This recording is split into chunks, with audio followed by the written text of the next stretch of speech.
You're listening to Life of the Record, classic albums told by the people who made them. My name is Dan Nordheim.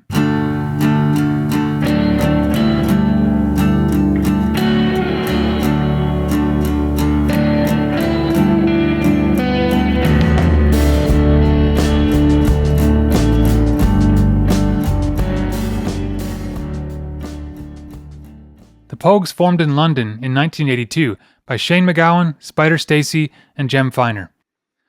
MacGowan had gotten his start playing in the punk band the Nipple Erectors, and when that band broke up, he began playing in an Irish traditional music style. Gradually, they added James Fearnley, Cait O'Riordan, and John Hasler to become a sextet. Andrew Ranken replaced John Hasler on drums as they signed with Stiff Records. Their debut album, Red Roses for Me, was released in 1984. For their second album, they added Philip Chevron on guitar and hired Elvis Costello as their producer. Rum Sodomy the Lash was released in 1985, and they continued working with Costello for the Poguetry in Motion EP, released the following year. At this point, Cait O'Riordan left the band, and they updated the lineup to include Darryl Hunt and Terry Woods. They signed to Island Records and hired Steve Lillywhite to produce their third album. If I Should Fall from Grace with God was eventually released in 1988 and included the Christmas single Fairytale of New York. In this episode, Steve Lillywhite, Jem Finer, and James Fearnley reflect on how Fairytale of New York came together. This is the making of Fairytale of New York.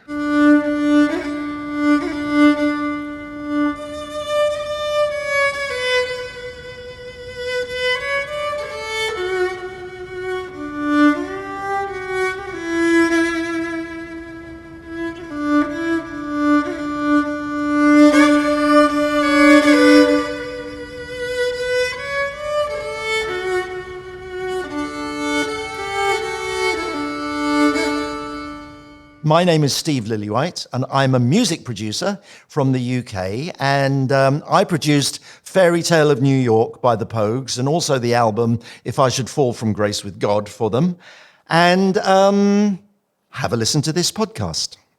The whole idea of making art of any sort, you know, whether you're building a house, it's art. The pinnacle of any art maker is timeless art, of course. And, you know, you never know whether you've made timeless art until time has elapsed, because that's the definition of it. So you cannot say this song's going to be timeless because you don't know. But, you know, I think with Fairytale of New York, I think we did make timeless art. You know, the idea of writing the anti-Christmas Christmas song. It came from that idea. And I love when a big idea works. And the big idea was that the anti-Christmas Christmas song. No one had written that before.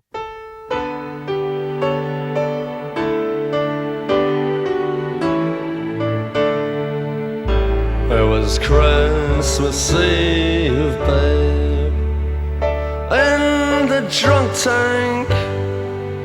An old man said to me, won't see another one. My name's Jem Finer. I'm a member of the Pogues. I've written, recorded, performed with them for over 40 years. Banjo's my main instrument.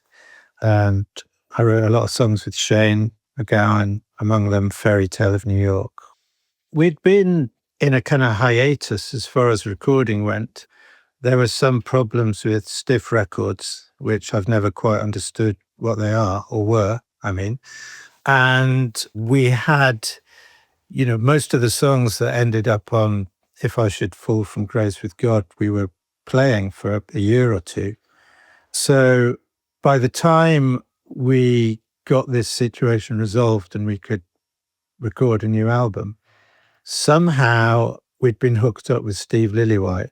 Before I worked with them, I was, it wasn't really the sort of band that I was used to. And in fact, I was in Dublin working on the Joshua Tree with U2. And I happened to be in Paul McGuinness, their manager's office, when the Pogues manager was in there as well, just visiting. And I sort of knew Frank Murray at the time, because he also managed my had managed my wife at the time, Kirsty MacColl. So Frank said to me, Steve, the Pogues are going to do an album soon. You know, terrible Irish accent, I apologise. Would you be interested? And I said, well, I don't really know much about that style of music. But he sort of said, yeah, you'd be great. So I sort of went and had a meeting and we agreed to do it. And I found myself recording instruments I'd never really even heard of, you know, and to have a tin whistle in every song was definitely something that I wasn't used to. Steve was suggested and he was interested. And for us, that was really exciting because, you know, our whole history of recording had been something where we were obviously getting better playing out music. We were getting more savvy about recording studios. So we'd started off being quite kind of amateur in the first album. Elvis Costello had produced the second album, which was a kind of revelation in many ways, musically, and just someone coming that had, you know, a lot of experience of recording, production experience too. So the idea of working with Steve was really exciting, to work with someone who had worked with lots of bands that we liked. And, you know, it felt like a sort of step up production-wise. So, yeah, we were kind of chomping at the bit, really, because we'd been, you know, denied the opportunity to make this record for a while. The lineup had changed a little bit from Rum Sodomy and the Lash. It was much more broad than just doing Irish style songs. You know, they wanted to really prove to people that they had a varied palette. You know, and I was very lucky. I got them at a great time. You know, they were really ready to go. And I felt their ambition. You know, I felt that they wanted to have more than just a folk Irish record, you know, because they were ambitious. They'd expanded the band and you know, they felt that their songs were as good as anyone's, and which they were, of course. My name's James Fearnley. I play accordion with the Pogues. I was the piano player on the opening to Fairytale of New York.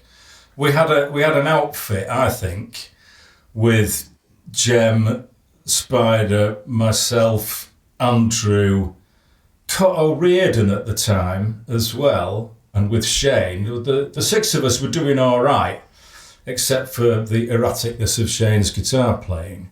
He was a good guitar player because he just played on instinct and passion and anger and emotion, basically.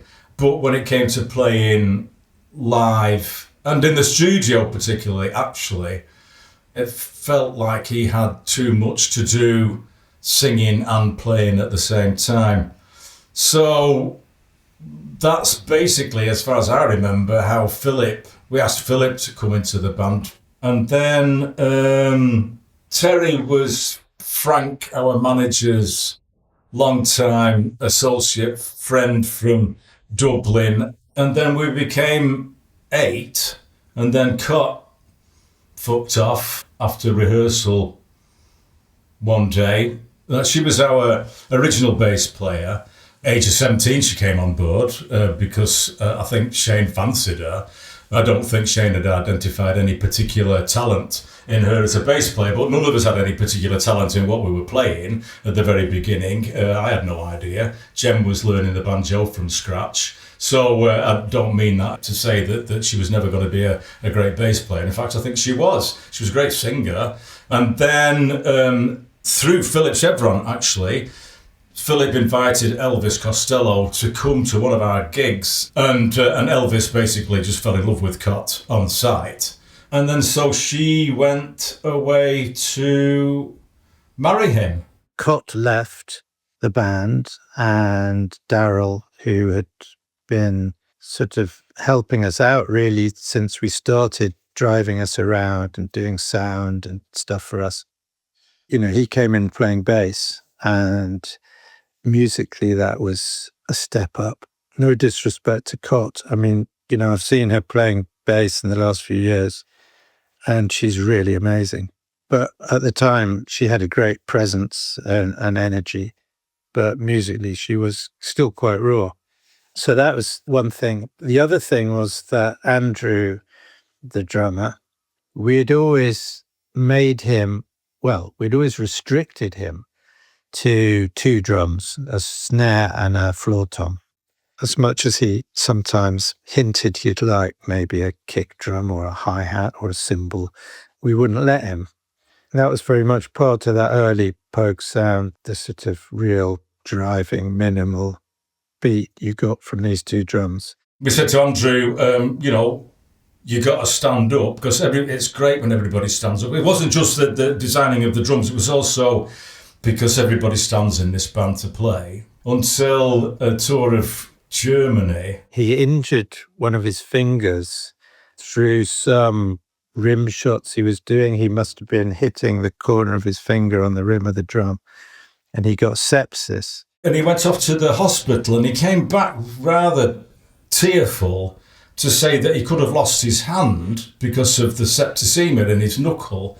So then we allowed him to sit down after that. It wasn't until, a brush with death that we allowed anybody to do what they wanted. So yeah, he was allowed to sit down after that. And that's how, then the rest of the sound that we made was with a full kit with somebody playing the fucking drums properly. So once that came in, it never went away. Even when his hands were better, the kick drum stayed. And he very quickly amassed a whole drum kit around him. So the combination of that and Darryl being the bass player, suddenly the rhythm section was like a whole different animal. It was like this amazing thing that could do lots of stuff that it could never do before. So that really opened up a lot of things. When we got into the recording studios with Steve at Rack, Andrew and Philip and Darryl became known as the engine room. Those 3 of them were identified by Steve as the engine room. And I suppose then Jem and me and Terry became the kind of, deck swabbers, maybe. Well, to start with, in the middle, you got the engine room, because we called them the engine room, which was Philip Chevron on acoustic guitar, Darryl on bass, and Andrew on drums. And those 3 was the basic sort of, the acoustic guitar, it's one of those sounds in the Pogues that you don't really hear it. But if I took it out, you'd go, the glue's gone. There's something about the glue of the acoustic guitar that Philip played, which was brilliant. So I'd had that there. And then I would have the wingers, which was Terry Woods, the cittern, and the accordion of James. So they would be on the outside. And then inside, I would have the whistle and the banjo. So I sort of looked at it as a football team. So we went in and recorded If I Should Fall From Grace With God, which included Fairytale of New York. But the thing that my first impression really of being in the studio was, oh my God, I can't remember all their names. So actually I had a cheat sheet underneath the desk which had all the names of the band on, because, it was a lot of people. By the time we got in the studio with Steve, I think the songs benefited from having been played live a lot. We could work very quickly, getting the tracks down, good performances. And then it was interesting to work with him the way he worked as opposed to previous producers. I try to run the ship. I'm like the captain of the ship. And I want to keep the craziness. That's what the Pogues are all about. But, you record them early in the morning, because you don't do a backing track at 10 o'clock at night, because they're all probably a little bit squiffy. Now, Shane was probably the most bohemian person I'd ever met. Probably him and Keith Richards are the 2 truly bohemian people I've worked with. If they get up at 9 o'clock in the morning, it's purely coincidental. They could get up at 9 o'clock at night, midnight. They sleep where they're tired. I'm far too middle class. I have to have my bed at night and my routine, otherwise I'd go crazy. But these people are so free, and so, it's a wonderful thing to experience. But, I knew when he was in good form, I thought, got to get him. Shane was, I don't know, maybe sort of surprises people because he has this reputation of having, which is often focused on all the wrong things. But certainly in those days, he was incredibly dedicated songwriter. He would endlessly revise and write and move things around from one song to another. So Shane's writing was developing. I was writing more and writing with Shane. Band were getting better at playing their instruments. The rhythm section was suddenly this reborn, fully fledged, amazing, world-class rhythm section. People were more imaginative, maybe about arrangements. No, not more imaginative, but we could actually realize more of the things we imagined. Fairytale of New York's a prime example. It took about 3 years for us to be able to play that the way it needed to be played. And then he sang a song, the rare old mountain tune. I turned my face away and dreamed about you. Got on a lucky one, came in 18 to 1. I've got a feeling it's years from me and you. The evolution of Fairytale of New York was protracted, so it was. Seemed to go on for ages and ages and ages and ages. It came out of a collaboration, if you will, between Jem and Marcia, his wife, and Shane, and also from the weird sort of input that Frank Murray would have with it as well. Is it funny? As soon as I say Frank Murray's name, it's sort of like I want to denigrate his input into our musical thing because I want to keep him distant in my mind. But he said, why don't we do a Christmas single? And it's like, oh, cool, right, yeah, fine, great. I remember the managers suggesting we do a Christmas song and do a cover version of some song by the band, and thinking, well, if we're going to do a Christmas song, we should write one for a start. And talking to Shane about it, and we thought, yeah, let's write a duet. I think we were quite into the idea of duets. We were, at the time, rather into, Tom Waits, who's always been an enduring object of admiration. And there was a duet with Bette Midler we used to listen to a lot. So it's probably, let's do a Tom Waits-esque Christmas duet or something. I mean, there's a lot of fanciful ideas floating around. Sometimes they sort of found their way into being. So Shane and I decided to write a Christmas duet. And the way we'd work together was we'd kind of work apart and then we'd get together and see what we had and take it from there, sort of put things together, reject stuff, edit stuff. So after, I suppose, collectively considering a Christmas single recording or whatever, so Jem went away to think about, what a Christmas song would be about, and it turned out to be about somebody going away to sea and missing his girl somewhere and then coming home and everything, all the bells ring or something like that. So I wrote 2 songs, sort of embryonic Christmas duets, the first of which the melodies survive from, and the second of which the storyline survives from. So the first one I played to Marcia, my wife, and she was always a very good critic and sounding board. And she basically told me she thought it was a load of rubbish, lyrically, certainly. So I guess I was quite defensive about that and upset. But, I said, okay, well, all right, you suggest something better. And so she told me a story. I think Marcia's story was, I think she was thinking about some people who lived in our street, which I then wrote a second song around, which is the story that's in Fairytale of New York, the song as we know it now. It's of a couple down on their luck, and Christmas is coming and the pressures of Christmas, and the guy goes and gambles away the money. But ultimately, they find a sort of chink of light, and there's this sort of partial redemption, she would call it, where they are together and dancing, and who knows what happens after or happened before. So it's just like this moment in a sort of long story of two people. What I first wrote certainly was far too sentimental. It was rubbish. And, that's pretty much what Marcia said. She said, that is not a Pogues song that you've written. She was totally right. And Marcia said, no, you can't write a song like that about... But just have a look around you. Look at like our neighbours who row every Christmas, and Christmas is a difficult time because the expectation is that everybody gets on and is happy and everything has got tinsel on it and there's carols everywhere and people are generous. But no, like lots of things go to shit over Christmas.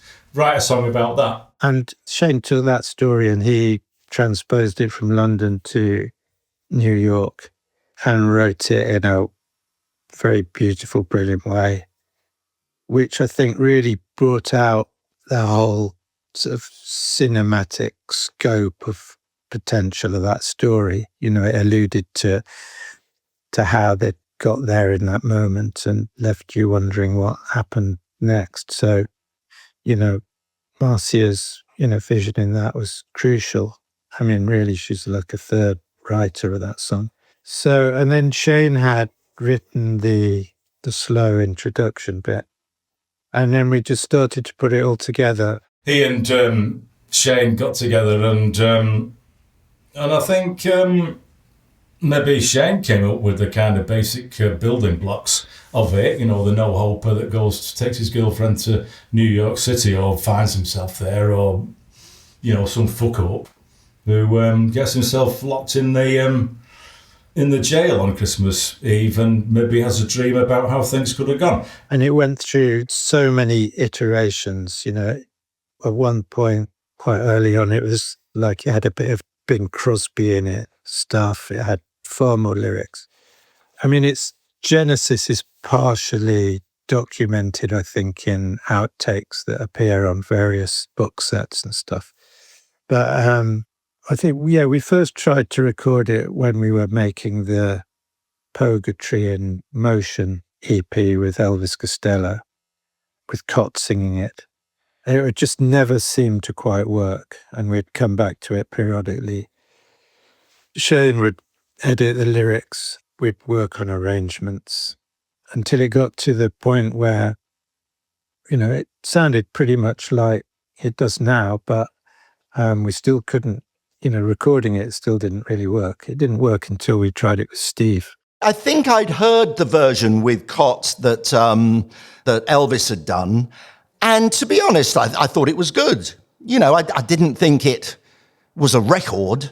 I knew it could be better, but so I was very glad that they didn't blow it and release it the year before, and that they waited to just tweak the writing.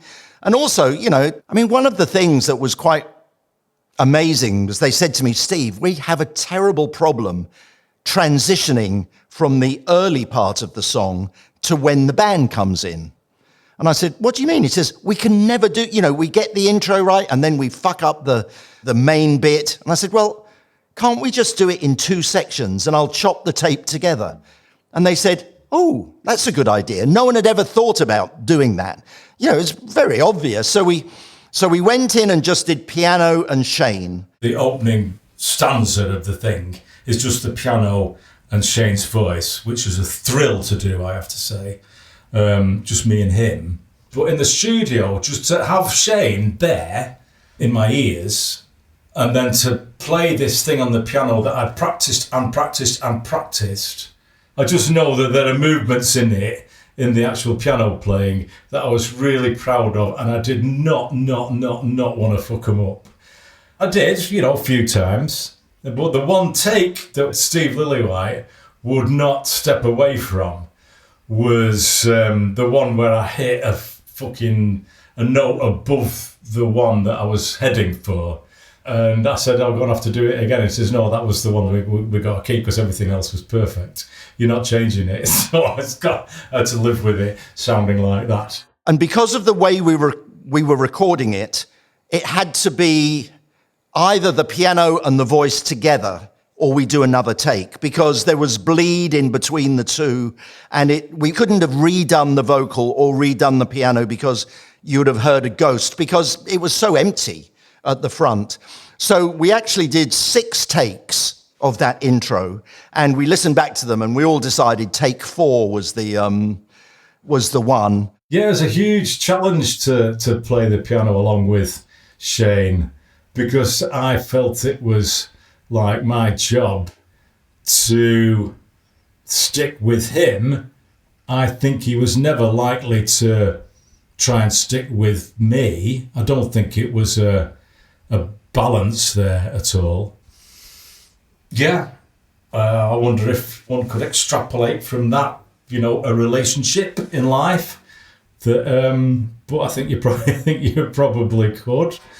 Oh God, yeah, no, it's like one of the high points of a career was to do that, and something that something I'm really, really proud of. Even though I can remember all the anxiety and the implications and everything else that went along with that experience. As I say, extrapolatable, if you know what I mean. There was a relationship being played out there as well, not just a musical passage sort of thing. So happy Christmas, I love you, baby. I can see a better time when all our dreams come true.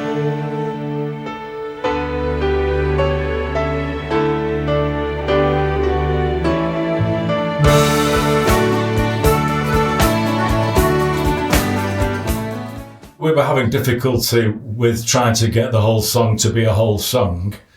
It seems like it was a question of finding ourselves with Steve at Rack Recording Studios.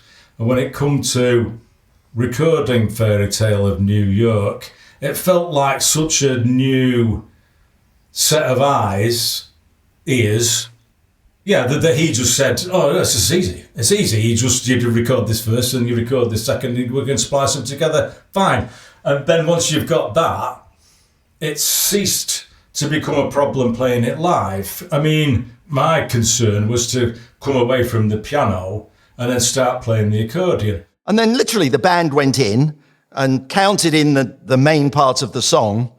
And once we got that, I went and got the razor blade out and chopped the tape together, and that's how it worked. I remember that very clearly because really it was a no-brainer, and I don't know why no one had ever thought of it before, but he was very good at splicing tape together. I mean, it seems so crazy now in this sort of digital world of cutting and pasting stuff, but, I mean, that was always a real thrill to watch engineers and producers cutting up tape. It was so sort of precise, and it's sort of boggling that it didn't sort of make a little click. I suppose if you did it wrong, it did. But yeah, it was a kind of no-brainer, I suppose, that we'd never thought of. I guess we'd tried it, playing the whole thing through, and he just saw, there was something in trying to get from the transition, and maybe people are anxious about, coming in or dropping out, whatever. So he very sensibly said, okay, well, we'll do it in 2 bits. We recorded it then really quickly in like, a matter of an hour or 2. We'd done both parts, and there was this beautiful moment of watching the tape splicing.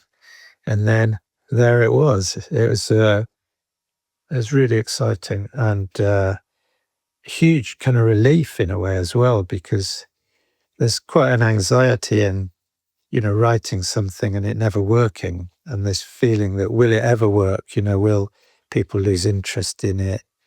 A lot of good songs never made it, not because they were bad songs, but because we could never really get, a good enough version. I think maybe narratively speaking, the opening piano and voice sequence is an introduction to what might be real or might be not, because it's been put to me that the next part of everything is actually a dream, and the reality is the piano and the voice singing about being in a prison cell, much like Once Upon a Time in America, where Robert De Niro takes the blast of opium, and then is the rest of the film real or not?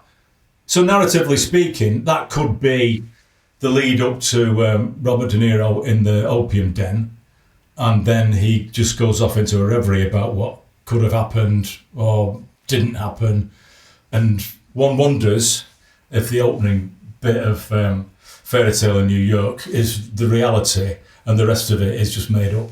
A film we watched a lot at the time was Once Upon a Time in America. Shane in particular, it was quite an obsession, I think. Shane was someone who would watch, he'd get obsessed with a film and he would watch it endlessly.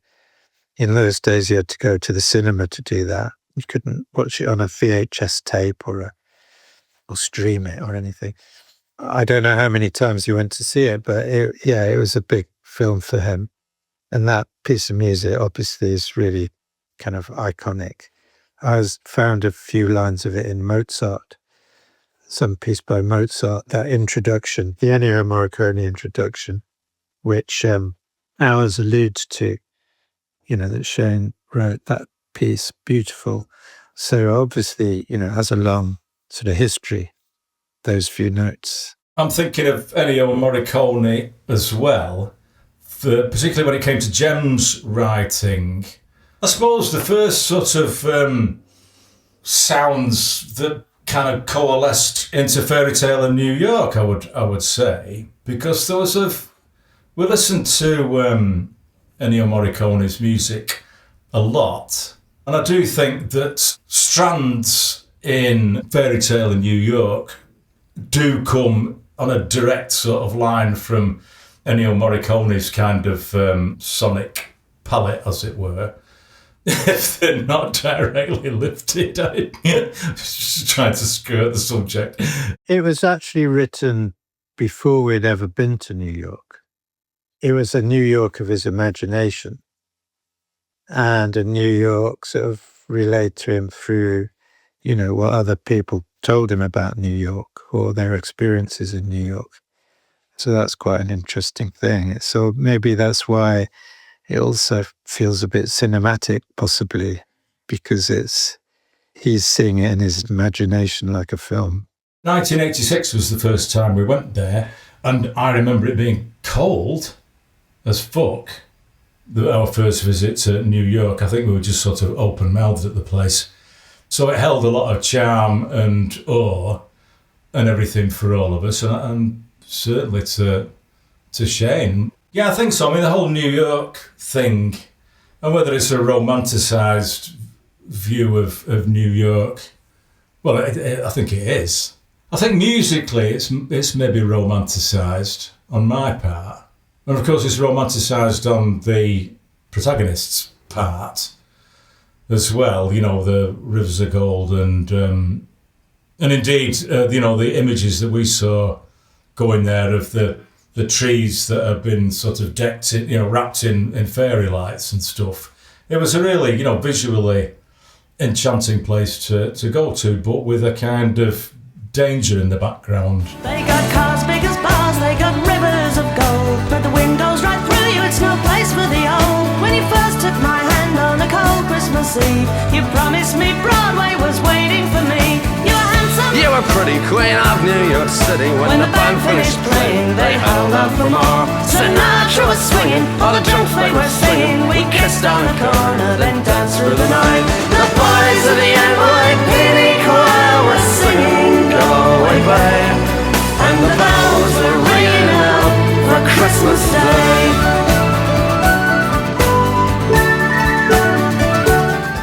Originally, it had befallen Cait O'Riordan to do the female part in Fairytale in New York, but obviously with jumping ship and going to be with Costello, I suppose we were a bit stuck as to who was going to do the girl part. Well, no one was really sure who the female singer was going to be, to be honest.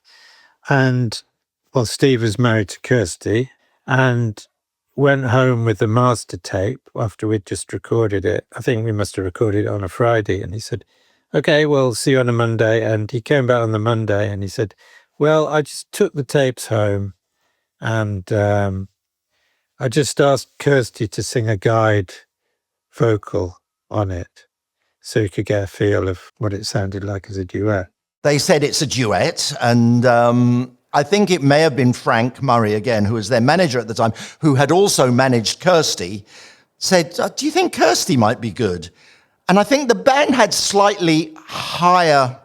I mean, Kirsty was a pop star, but she wasn't like really well known in the UK. And I think they were very ambitious. They were talking about maybe Chrissie Hynde to sing the girls' vocals. So because Kirsty was a huge fan of the Pogues, and she was like family anyway, and I had a studio at home because I worked on her songs, I said, look, guys, I'll take the tape home at the weekend. Let me record it with Kirsty. And we had 2 young kids, so we spent the weekend doing one vocal with her, but just going in and redoing bits and then having a break and then going and listening, going, ooh, that line, you know. So we really sort of sewed her vocal together. But I think it's a pretty flawless vocal. And because, you know, no one else has come close to singing it as well as Kirsty did. I honestly believe that, you know. And so we did the vocal with her at home, and then I took it back in. She didn't come in with me on Monday when I played it to the band, but Monday morning took it in, and the band heard it, and they were pretty floored. And Chrissie Hynde wasn't mentioned again. You know, very casually, Steve said, "Oh, I'll take it home and see what Kirsty can do with it." Then, after the weekend, come back with multi-tracked sort of vocal layers and everything, and harmonies up the wazoo. No, it wasn't harmonies up the wazoo. It was a very nicely put together vocal take on something, and it was just like, well, damn, all right, well, let's stop worrying about that then. Can she sing it? And she can. Or she could, and she did. It was really, really fantastic. Yeah, to sit in that control room at RAC, just sort of like staring at the floor, thinking like, fuck yeah. And we were all going, okay, well, let's hear it, Steve. And, well, obviously it was like amazing. It was like, hang on, this isn't a guide vocal.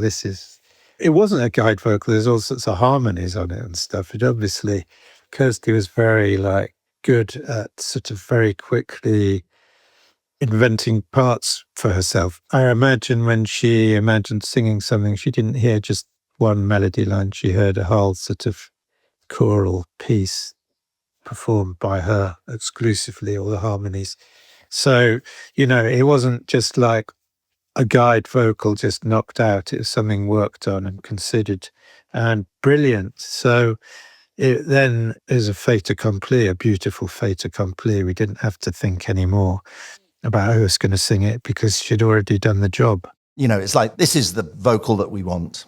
I don't like the term rough mix, and I don't like the term guide vocal, because that implies complacency. That implies that you're not really trying your best.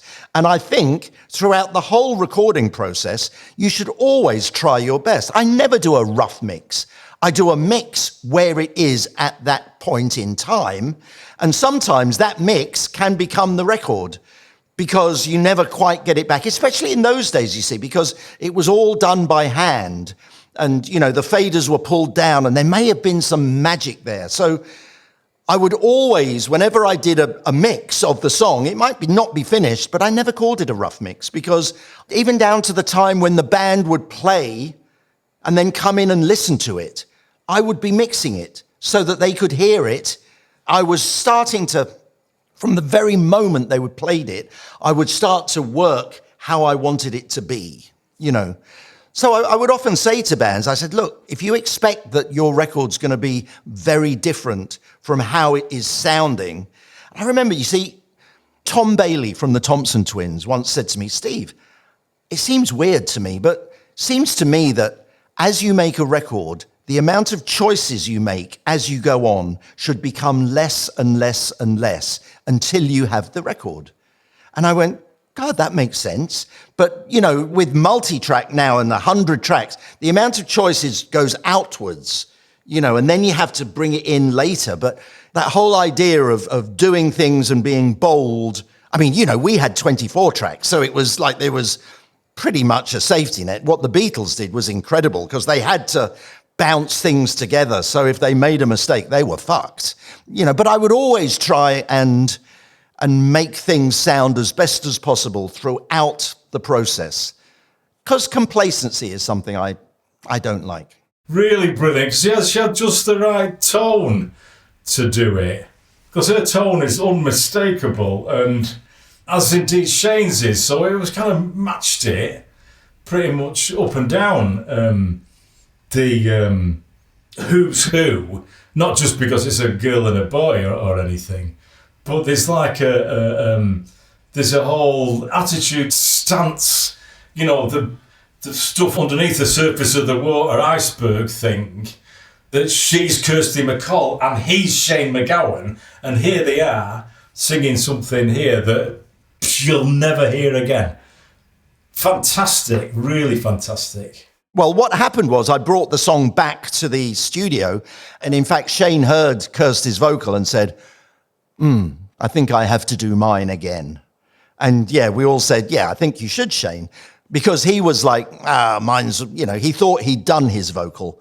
But in fact, Shane did it, Kirsty did it to, you know, to Shane's vocal, and then Shane did it to Kirsty's vocal because he knew he had to be more on the, you know, more snappy. Not the front part. The front part was a duet between piano and voice, you know, so we couldn't change that. But it was from and there's not a hell of a lot of singing, but it's very important to get every bit right, I thought. Yeah, so I was very proud, and she was very proud because, you know, she had a lot of stage fright at the time. Although the live version does not indicate she had stage fright because her vocal on the live version is really good. I met her actually when I was producing Simple Minds, an album called Sparkle in the Rain, and she came down to do some sort of atmospheric backing vocals for them. And I remember thinking, oh, I'm going to marry that girl.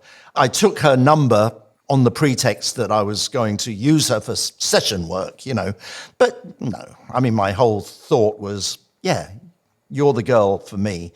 So, you know, that led to a sort of 80s, 10 years of marriage and 2 kids and a pretty good time of, you know, ups and downs. But then, you know, our lives started drifting away and I went on to another life and she went on to another life. And unfortunately, you know, she was killed in 2000. So at Christmas as well, which was very, very sad.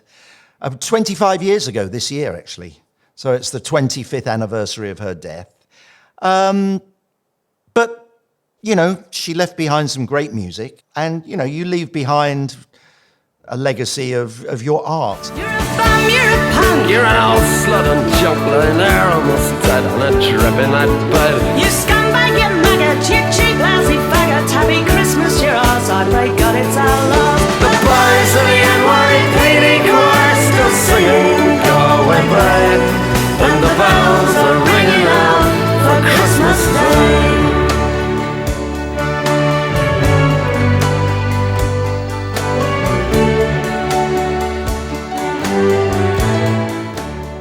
It deserved strings, that kind of song, I do think. And to go along with all the other instruments that are perhaps a bit silly put against an orchestra.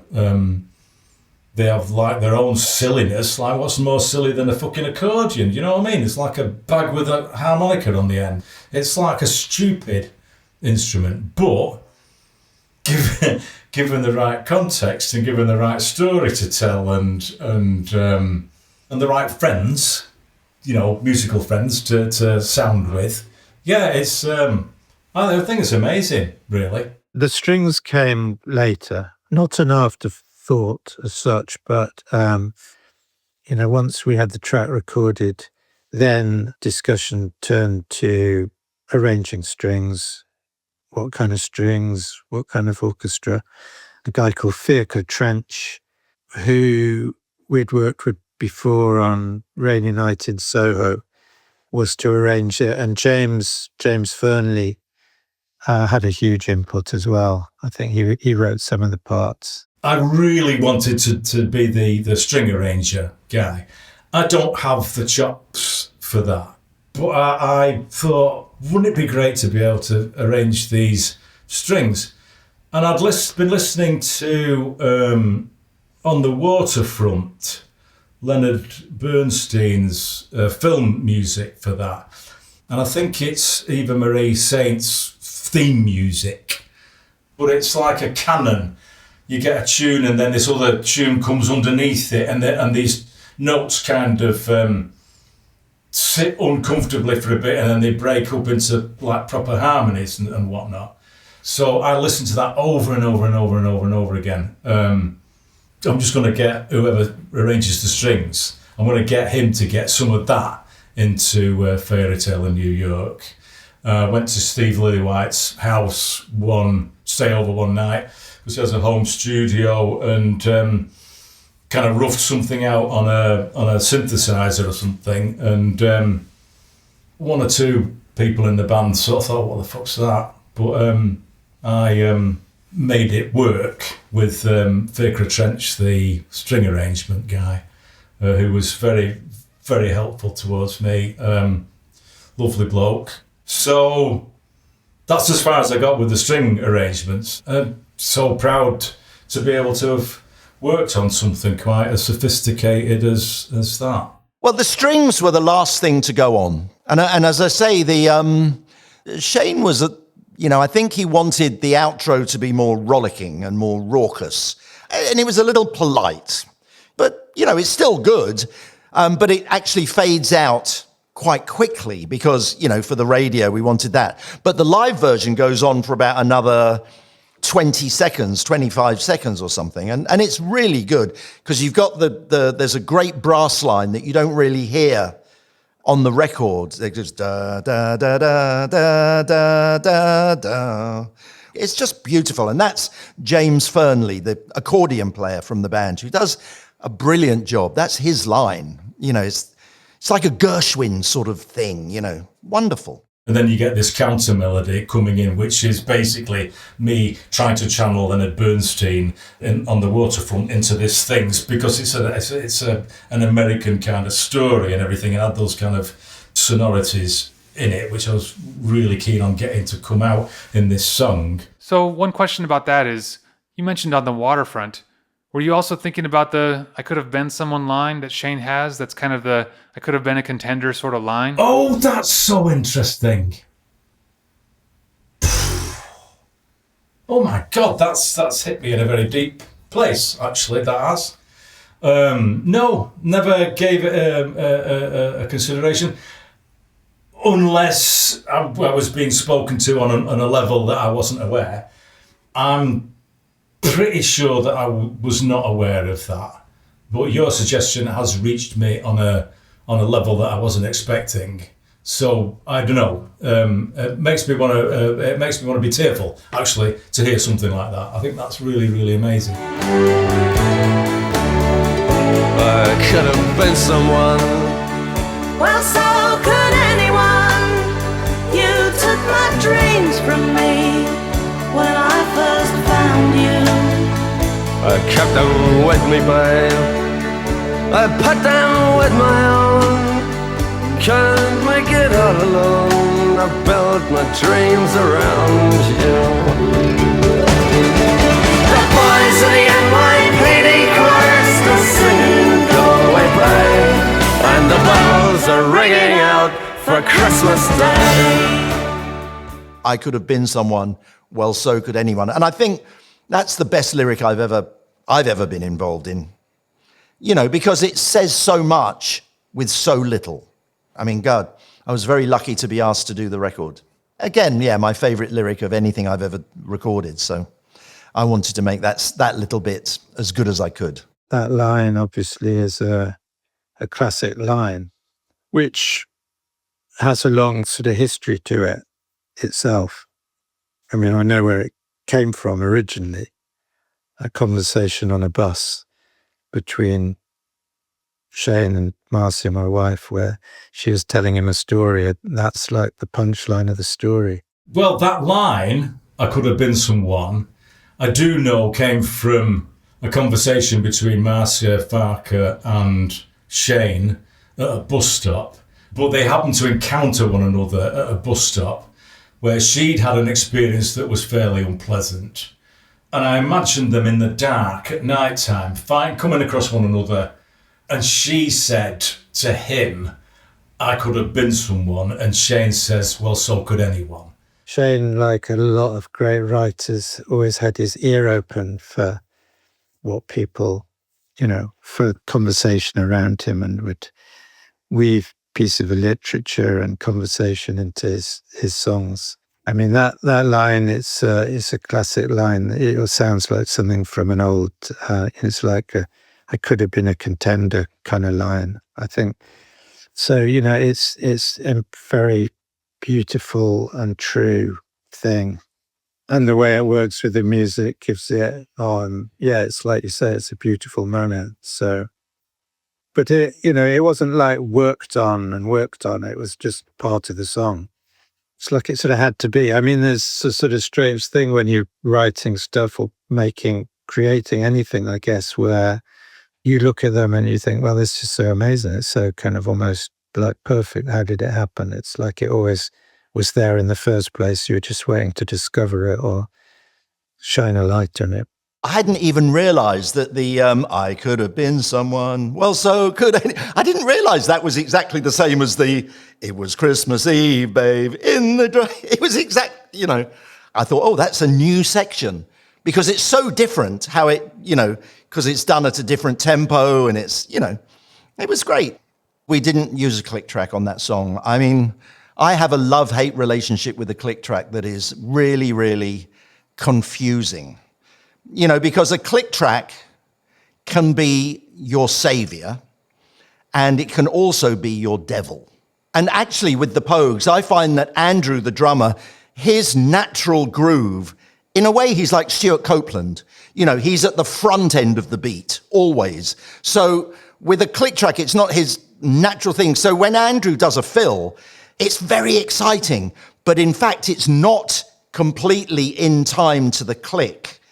And so he races. When he does a fill, he races, and then he has to pull back to a click, and it doesn't sound good like that. But, I love drummers who dance to their own click track, because you've got the Stuart Copeland, who is always at the front, and Andrew, who is like that. You have other drummers like the Marotta brothers, who are so laid back and so on the back end of the beat. They're both in time. But then, of course, with click tracks, you get drummers like Questlove, who is brilliant.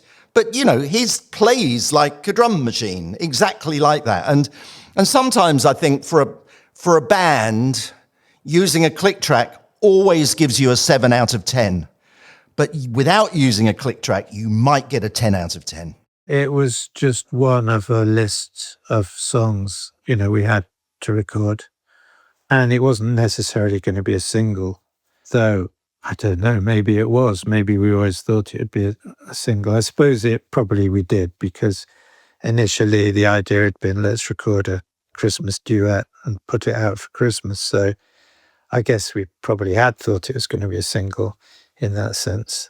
I guess we generally, when we started recording, we'd record a few things that we knew we could bash out really quickly before getting on to... Fairytale was quite daunting because we'd tried it before, and then there's this fear, I hope we can do it this time. The anxiety kicks in, I suppose. So no, we probably did it in the middle somewhere. We recorded the damn song in the middle of the summer, and I remember going into Rack recording studios, and the air conditioning had gone down, and there's Steve Lillywhite standing in front of a fridge in the control room. What's a fridge doing in the control room? Anyway, there's a fridge in the control room with a fan in the open door, blowing what he hoped would be cold air out of the fridge towards him. And this is doing a Christmas song in the height of July. Bonkers. It's one of those songs that, I mean, for me anyway, I didn't realise how brilliant it was until I'd heard it a few times. You know, and I think most people, they like it, but it's like a fine wine. You know, it does improve with age, especially as people don't really hear it during the year. You know, so it's like beginning of December, oh, I hear Fairytale, and it's such an emotional entry, you know, when the piano comes in, and it just takes you to Christmas, certainly in the UK. And you know, in America, more and more that song is because I look at the streaming numbers over Christmas, you know, and it's sort of sneaking in the top 200 now in America, which is interesting. You know, it's not up there with Mariah Carey, but there you go. It was our most sort of ambitious piece of music at that time, certainly, maybe in all times, you know, with its different parts. And that's why it took so long. And for a while, we couldn't even really play it. Didn't really have the right sort of feel or something. I don't know, but it did all come together there. I mean, I remember that, you know, after we'd first, you know, recorded the successful backing track, having a real strong feeling like this is really something. And Shane and I I remember I gave him a lift down the road. I was driving home and dropped him in Camden, but on the way we were like really thrilled, like that it finally worked out. It's like giving birth to something. A very difficult, long labor of years to get it together. We both believed in it, you know, both had a real feeling for it. And, you know, it was a song that he really wanted to see work. I know he would worry too, you know, maybe this won't happen. How's it going to happen? It has to happen. And it did. So, yeah, it was a great feeling. And I think we mixed it pretty much after the strings went on because we had to rush it out. So we sort of did the strings and then mixed it at the townhouse just then. Yeah, it's probably we need more whistle because I always mix the whistle too quiet. But they were right. We needed more whistle. It's just I'd never recorded a whistle before. So, you know, Spider... Well, this is my story. I would always be mixing the song because I'd send the band out, you know, because it was always a bit crazy. Give me an hour. Come back in an hour, or I'll tell you when to come and listen to the mix. So you've got fresh ears. So I'd be mixing it, and every time I'd mix it, I'd go, that fucking whistle is too loud. So I'd turn it down a little bit, and my ear would always go, the frequency of it. Every time I'd go back, I'd play it again. So, bloody whistle's too loud. And I'd turn it, that's better. Anyway, so I'd get the mix right, what I think, and I'd bring the band in, they listen to it and go, I can't hear the whistle. And I go, yeah, it's that. Oh my God, no. So I then realized the best way for me to mix the song was to not listen to the whistle at all until I'd got the mix done and then put the whistle in. Oh, that whistle sounds good, you know, because it was not a natural thing for me. And then I would be able to get the right volume of it. Otherwise, it was just something that I wasn't used to. But I fixed my problem. And I think, you know, Spider sounds great on the album and he sounds great on the record. But yeah, everyone seemed very pleased. And then it was released and it was like, oh, it's doing well. You know, because then everything was so different. You had the hit parade. I mean, it's not like the world we live in now. Once something's put out, it exists forever, whether anyone wants it to or not. You know, it's there for people to find or not. So, but then to kind of get attention, you seem to have to, your record had to get into the top 40. And once it was in the top 40, it would get played more on the radio and, you know, the snowball could start to sort of roll downhill and gather momentum, as it were. So I seem to remember that when it was released, there's a great fear that, you know, because they'd have chart projections and stuff like that, that it wasn't quite going to scrape into the top 40, which could have meant that it would have just disappeared. But it did. I think it got to number 39. So, and then it started to get played more, and obviously it started going up the charts. And then it got to this point where it was sort of poised to possibly be the number one at Christmas. I don't know if you know, but in England, in Britain, the Christmas number one is a hallowed position. Every single artist wants to be in the history books as having a Christmas number one. Even if you were in the Beatles, Paul McCartney wanted a Christmas number one, so he wrote a Christmas song. Elton John, everyone, as well as the lesser-known bands like Slade and Wizard did, and George Michael. So everyone wanted the Christmas number one, because it wasn't so much the money, it was the kudos of having the number one song at Christmas was so, was fantastic. So we have some brilliant, brilliant Christmas songs in the UK. They're not all schmaltzy and cheesy like the American ones. Although you also have, but they're not countrywide well known, like so many bands have done Christmas songs, but they're not known by everyone in the country. And I remember, listening to the radio. I think it was on Sunday evenings, they'd have this sort of chart show. And no one would know before that was over what number one was. Well, obviously the people on the show would, but they weren't telling anyone. We didn't know. And it goes to number 3, and it's still not Fairytale of New York. So this is going very well. And then and number 2 is, and you're hoping they're going to say, the Pet Shop Boys. But he said the Pogues. And it was, in that instant, a great disappointment, and seemed really stupid that the Pet Shop Boys, with their version of some Elvis song, were number one and we weren't. But that feeling passed very quickly.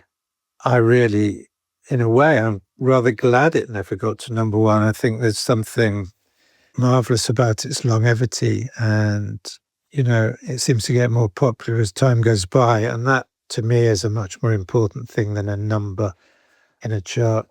The world's full of a lot of really rubbish Christmas number ones.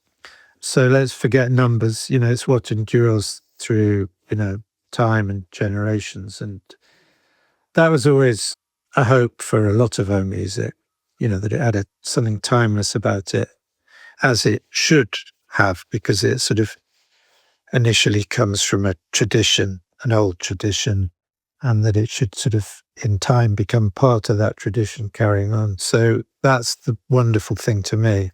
What its number was is irrelevant. Its longevity is the reward. I forget what the gig was, some tour that we were doing, and Fairytale of New York had come out. And so there's a kind of detachment from, at least for me there was, between what's going on in chart, BBC world or record buying world, because you're just working and getting on with people.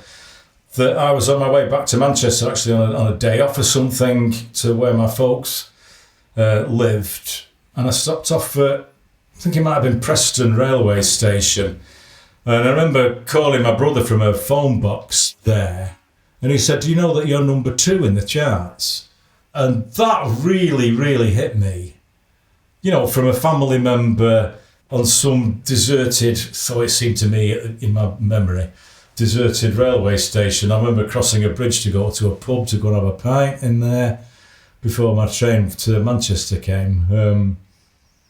That was, I'm glad I had that moment to myself. It's a song about losers. And actually the whole story that it never got to number one in the UK is part of the thing of the song as well. The fact that it's the underdog, and the song is still the underdog. It still hasn't made number one.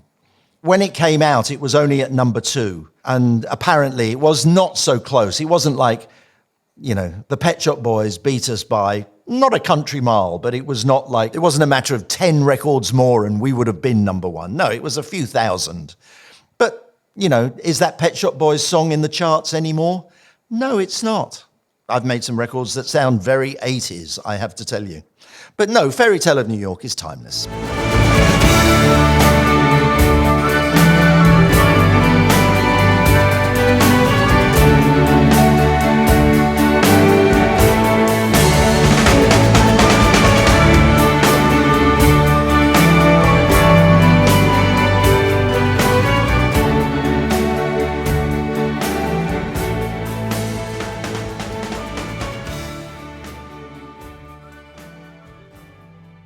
We certainly had high points after, but I'd say this was a very focused and relatively straightforward, well executed recording session. Yeah.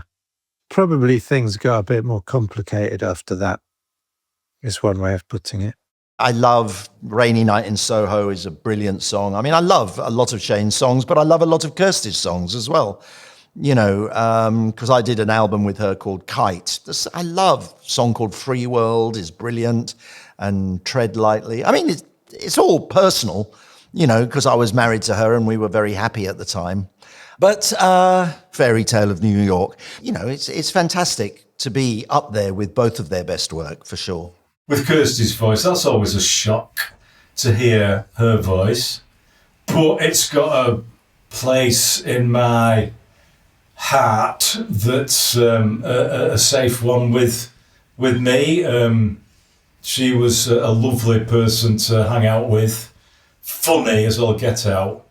When my gran died, I found myself sitting on a bed in a hotel room, just me and her, talking about my gran, and she was really, really kind with me. Very, very, very lovely person. And then with Shane gone now, nearly, well, just days away from 2 years now, that's hard, a bit more complicated, I would say, for me, just because of what I went through with him, you know, with everybody else. But yeah, it's a completely, utterly special place in my life. Spider actually suggested that I write him a letter when he was in hospital in Dublin, because I just couldn't make it over to see him. And it would have been a bit weird if I had, I think. So Spider said, why don't you write him a letter? So I did. And I said, thanks for taking me on such a ride. My life, I don't know what it would have been, but nothing like the experiences that I've had, and all pretty much due to him. So I'm going to be forever grateful for him being around. Yeah, I mean, I hear it differently at different times. Sometimes I just sort of hear it in the background somewhere and think, oh, it's lovely, someone's playing Fairytale. And sometimes I really listen to it. And sometimes I just, I do. I hear the voices, and depending on how I'm feeling, it can make me feel really sad, or really it can make me feel very emotional, for sure. Not always sad. Sometimes, I just think of them as, these radiant beings somewhere. And sometimes I just really miss them. Wish they're around still. So, it's the response takes different forms at different times, but for sure it can be a very emotional one, yeah.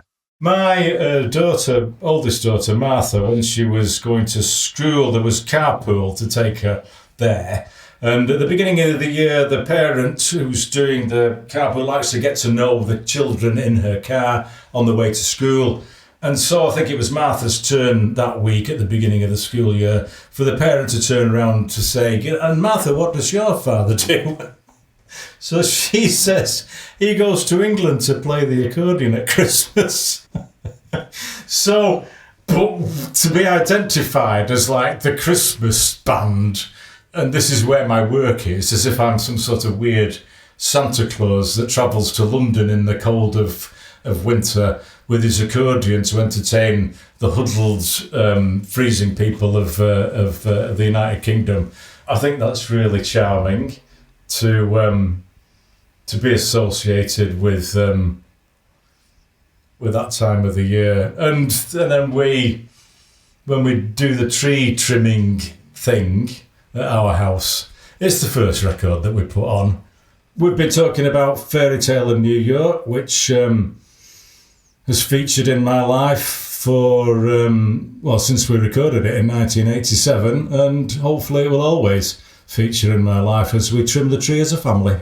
It's a bit like what I said about, if in that first week it hadn't been in the top 40, everything could be very different. So I'm always very grateful that, the song had the opportunity to find its way into the world and people's ears and hearts and everything. And from then on, it's just down to, it's out of one's control. It's just out there. It's like out there with all this other stuff. But the fact that it rings and resonates for people is wonderful. And I think there's something in it that, in the story, really, it all boils down to the story in the end. Well, no, it's not all boiling down to the story. It's down to the music too, because the music is obviously a huge part of it. But, the story, I think, is not one of these glitzy, consumer packaged songs about some idealistic, sort of ridiculous fest of going and buying things for people and then forgetting about them for the rest of the year. It's about something deeper than that. It's about lives and difficulties and love and overcoming difficulties. And it feels to me that there's a sort of genuine feeling and emotion and story in there that rings with people. Fairytale of New York sort of confounds all my expectations, I guess. And I'm very happy that people still want to hear it. Visit lifeoftherecord.com for more information about the Pogues. You'll also find a full transcript of this episode and a link to purchase Fairytale of New York, including the recent EP. Instrumental music by Ninotchka. Thanks for listening.